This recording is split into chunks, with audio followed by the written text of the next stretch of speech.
Bonjour à tous, aujourd'hui je vous fais cette vidéo qui sera sur le thème des limites et oser dire non, puisque j'ai un ami qui me parle vendredi soir et qui me dit: Lorraine, j'ai un problème, je ne sais pas dire non.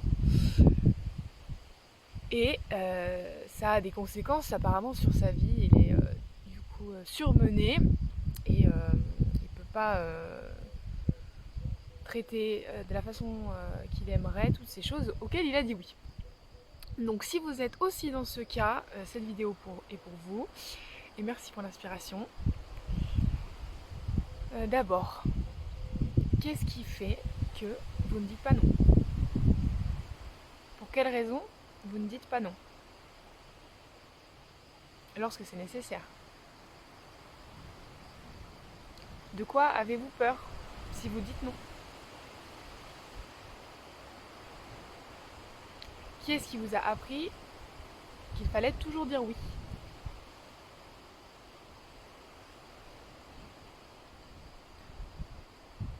Ce sont déjà des questions que vous pouvez vous poser. Dire non, c'est poser ses limites. Poser ses limites, c'est donc se respecter et s'aimer. Ce qui est le but de la thérapie holistique et du développement personnel. Ce qui est important de savoir, c'est à mon sens, et au sens de Lise Bourbeau, chaque relation, toutes nos relations, quelles qu'elles soient, sont guidées par l'amour ou la peur. Et s'il y a peur, c'est peur de ne pas être aimé. C'est quelque chose que vous pouvez vérifier à l'intérieur de vous-même. Est-ce que ça résonne en vous quand je dis ça? Donc, quand vous dites non, vous avez peur que la personne le prenne mal, la personne vous rejette, la personne ne pense que vous n'êtes pas assez bien. Et si vous dites oui, qu'est-ce que vous attendez? En tout cas, la chose la plus importante, à mon sens, c'est d'être aligné avec soi-même. C'est-à-dire que si vous n'avez pas envie de faire quelque chose, vous savez que vous n'avez pas le temps, que vous allez devoir bâcler, que vous préféreriez faire autre chose pendant ce moment-là, alors qu'est-ce qui vous empêche de vous écouter? On est élevé dans une société qui nous apprend le sacrifice,